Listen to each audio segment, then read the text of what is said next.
Hola jóvenes, soy la profesora Débora Ponce y trabajaremos hoy día la semana de repaso, semana 19, con los temas de educación cívica.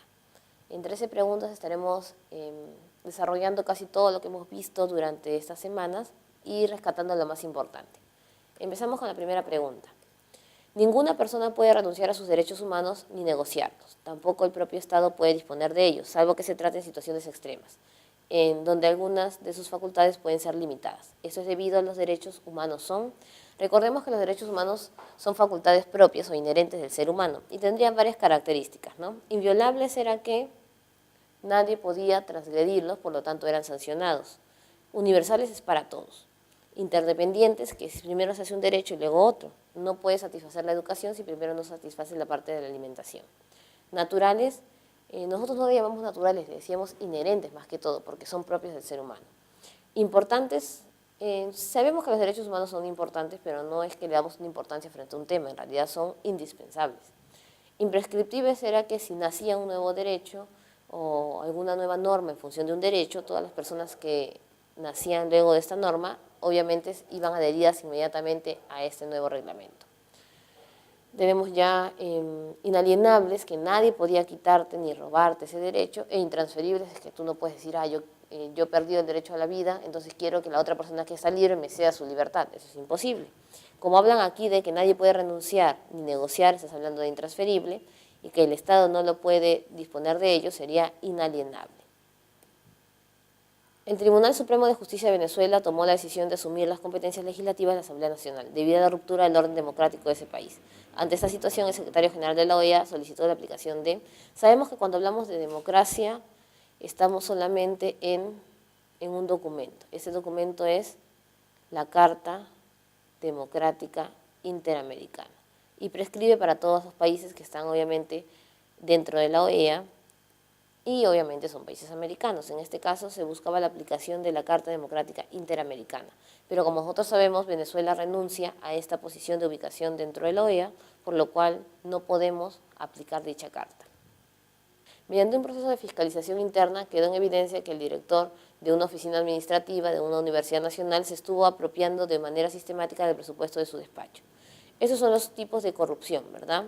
Recordemos que la corrupción es un proceso en el cual se ven implicados dos personas.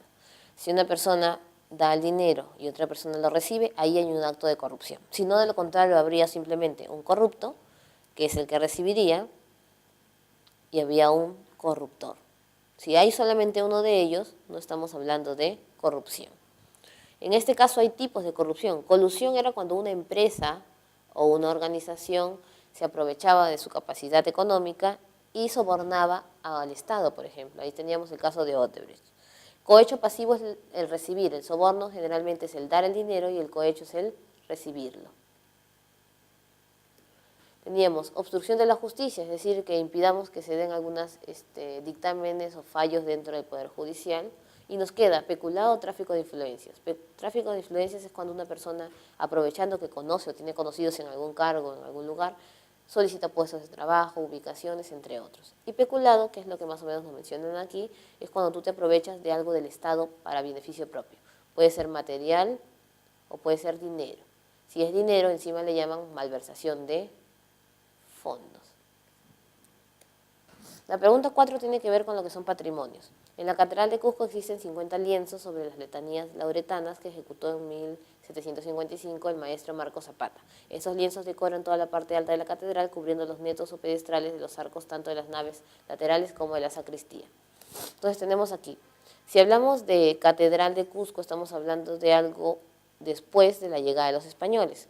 Antes de los españoles se le llamaba patrimonio arqueológico y después le decíamos nosotros patrimonio histórico. En este caso sería patrimonio histórico. Y nos queda inmueble o mueble. Estamos hablando de los lienzos. Los lienzos son telares que van sobre las pinturas, entonces estaríamos hablando de histórico mueble. También habían patrimonios subacuáticos, cuando estaba 100 años bajo el agua, industriales, cuando eran empresariales, por ejemplo, el primer tren, el primer ascensor. Teníamos también la clasificación de patrimonio material e inmaterial, cuando estábamos hablando de inmaterial de costumbres, de comidas, entre otros. Tenemos aquí en la pregunta 5, chacra, Cancha, Chicote, Coca, Coronta, Yapa, Anticucho, entre otras, lograron ser incluidas en el diccionario de la Real Academia Española. Es una nación como la nuestra, las culturas conviven y se relacionan entre sí, haciendo que se nutran de algunos rasgos o características entre ellas. Este proceso de inclusión de las palabras quechuas en el idioma español es una prueba de... Nos podríamos confundir porque hay varios términos que se pueden ver implicados, ¿no? Cuando tú dices relación, estás hablando de interculturalidad, y cuando estás hablando de idiomas, estás hablando entonces de una inclusión social. Y en esta inclusión podemos dividirla en multiculturalidad o pluriculturalidad. Multi significaba variedad, varias culturas. Mientras que pluriculturalidad significaba culturas que estaban legalizadas.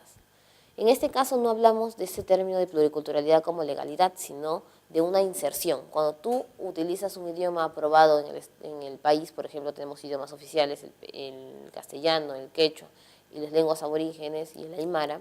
En otras palabras, entonces también estarías hablando de pluriculturalidad, porque estás legalizando un idioma y lo estás oficializando dentro de un documento como es el Diccionario de la Real Academia de la Lengua Española. Por lo tanto, tendríamos como clave pluriculturalidad. 6. La procesión del Señor de los Milagros constituye una de las principales manifestaciones religiosas y vamos a hablar entonces características que van con esta tradición. Esto más que información es como conocimiento cotidiano que nosotros tenemos sobre la cultura del país. Es una muestra de revalorización y sincretismo religioso. Sincretismo significa unión, acá unimos entonces lo de los españoles con lo de los indígenas. Aumenta el consumo de turrón arequipeño no necesariamente, es limeño obviamente. Alfombras de flores que marcan el camino de procesión de algunas calles, es correcto. Tenemos luego, es una celebración central de gran acogida de interés popular, o las ahumadoras son las lloronas que marchan al final de la procesión. Obviamente que el término lloronas hace excluir la clave, por lo tanto sería A, C y D. Marcamos la alternativa correcta según la Comisión Permanente del Congreso. Recordamos que tendríamos instituciones importantes en el Congreso. Cuando están 230 congresistas y aprueban o modifican leyes, se llama pleno. El principal personaje del pleno es el presidente del Congreso, que sirve como moderador. El presidente más su vicepresidente se llaman mesa directiva. La mesa directiva más un representante de cada grupo parlamentario le decimos consejo directivo. Tendríamos comisiones. Las comisiones ordinarias son las que facilitan las leyes para los ministerios. Las comisiones especiales son, por ejemplo, la de presupuesto y la de fiscalización. Y teníamos la comisión permanente del Congreso. Esa comisión permanente es la más importante. Pase lo que pase en el Congreso, se disuelva hasta todo el Congreso, esta comisión sigue participando y sigue trabajando. Entonces veremos ahí las claves que nos permiten dilucidar sobre la comisión permanente. ¿Funciona con no menos de 30 congresistas? Sabemos que no, porque solamente necesita como mínimo 20 congresistas. ¿Deja de legislar cuando se disuelve el Congreso? Eso es falso, ellos siguen trabajando.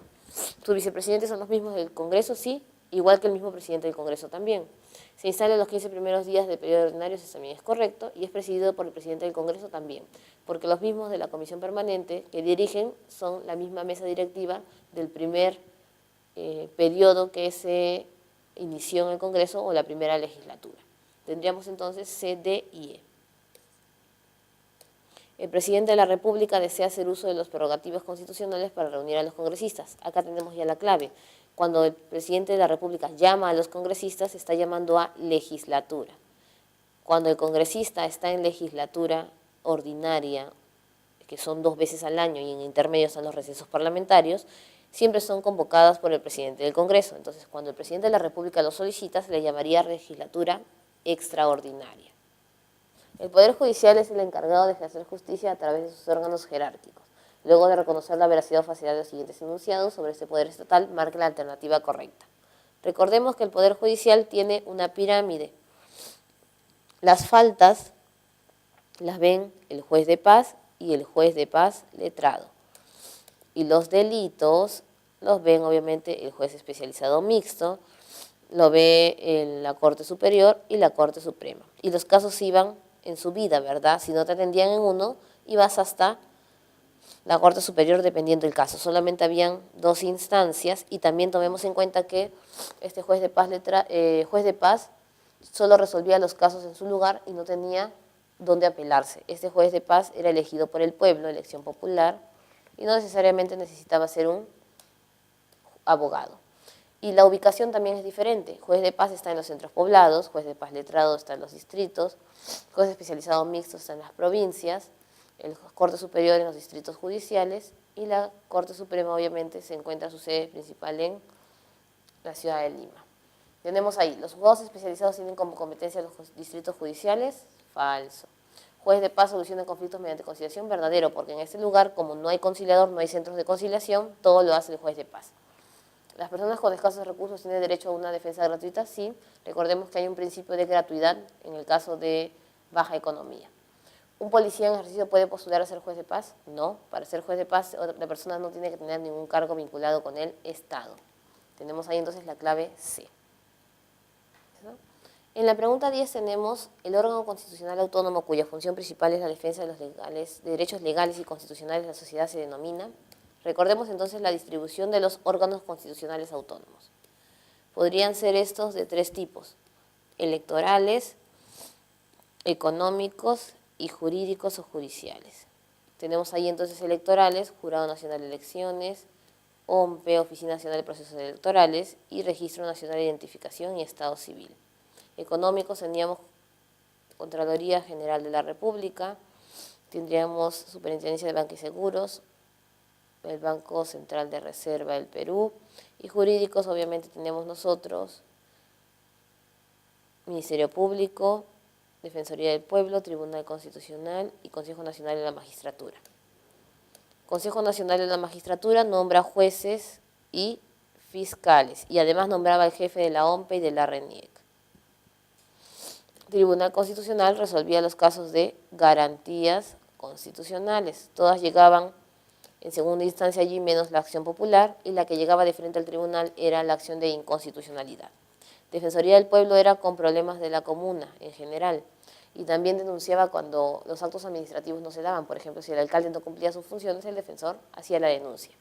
Y el Ministerio Público recibe las denuncias para poderlas efectuar y llevar al Poder Judicial. Consejo Nacional, Contraloría General de la República administra el buen uso del presupuesto nacional. Ve que el dinero que hayan recibido de las instituciones sea bien utilizado. Superintendencia de Banca y Seguros fiscaliza a los bancos o empresas financieras como mensuales, cajas de ahorro, etc. Banco Central de Reserva del Perú emite monedas y billetes y se encargan de evitar la inflación y la devaluación de la moneda en el Perú. La RENIEC se encarga de actualizar datos y elaborar el padrón electoral, la OMPE de organizar y elaborar todos los materiales y el Jurado Nacional de Elecciones de fiscalizar el proceso electoral. Tenemos entonces, ¿quién se encarga de la defensa de los derechos legales y constitucionales? Ahí puede sonar a Ministerio Público, Defensoría del Pueblo, Tribunal Constitucional. No habla de garantías, simplemente de defensa, y tienes ahí tú. Derechos legales, tiene que ver entonces con denuncias, sería entonces Ministerio Público. Número 11. A vísperas de las elecciones de representantes locales se realizó el proceso de revocatoria simultánea en 27 distritos de 12 regiones del país. Sin embargo, un organismo electoral del Estado informó la presencia de 11 incidencias contrarias a la ley, como la existencia de propaganda prohibida y algunos carteles de la Cámara Secreta de Votación. El organismo encargado de la fiscalización, acabamos de decir que quien fiscaliza era el Jurado Nacional de Elecciones, porque organiza la OMPE y actualiza la RENIEC. Seguimos con la parte electoral. El Consejo Regional de Puno sometió a debate las consecuencias legales de la sentencia contra uno de los consejeros, que fue sentenciado a más de 2 años de prisión suspendida por atentar contra recursos naturales. De acuerdo a la Ley Orgánica de Gobiernos Regionales, la vacancia de un consejero se da por condenas consentida o ejecutoria o por delito doloroso con pena privativa de la libertad. La decisión que tomen los consejeros tendrá que ser remitida a... Obviamente, si el consejero deja de ser consejero, quien tiene que dar de baja los documentos o la credencial vendría a ser el Jurado Nacional de Elecciones. Además, recordemos que este jurado funciona también de Poder Judicial Electoral. Cualquier juicio electoral lo resuelve el Jurado Nacional de Elecciones y no el Poder Judicial. Sobre gobiernos locales y regionales. Los gobiernos regionales son instituciones públicas encargadas de la administración de su región con autonomía política, económica y administrativa para los asuntos de su competencia, en el marco de un Estado unitario y descentralizado. De las siguientes proposiciones identifica las funciones que competen a gobiernos regionales. Recordemos nosotros que tenemos dos gobiernos, regionales y locales. El local hace atribución a los alcaldes y el gobierno regional a los gobernadores regionales. La función es muy fácil. El gobierno regional tiene que ver con la distribución de dinero. Son 25 regiones divididas en el Perú, pero 26 que reciben dinero porque ahí está la provincia metropolitana de Lima, ¿no es cierto? Y en el caso del gobierno local se encarga de la organización o ejecución de la infraestructura. Por lo tanto, siempre que son construcciones, cobro de impuestos o la realización del catastro, que era saber cuáles son los bienes inmuebles que se encuentran en el lugar, es el gobierno local. Mientras cuando tiene que ver con dinero, inversión, proyectos, financiamientos, se está hablando del gobierno regional.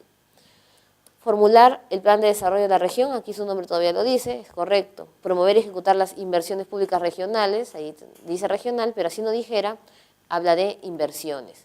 Disposiciones sobre el funcionamiento de transporte público, esto es como una infraestructura, tanto la pista como la reubicación de un transporte en la ciudad y también la colocación, por ejemplo, de corredores en el caso de Lima. Este es gobierno local.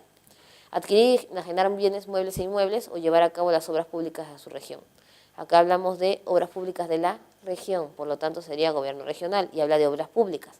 Mientras que bienes muebles e inmuebles se hace con el catastro urbano y el catastro urbano lo hace el gobierno local. Por eso tenemos la 1, la 2 y la 5. Y entonces hemos concluido con los temas de educación cívica. Bueno, jóvenes, hemos concluido las 19 semanas de educación cívica. Es un placer haber compartido con ustedes estas clases y esperemos hayamos aprendido muchas cosas durante todos estos tiempos en que hemos estado juntos desarrollando los temas. Nos vemos.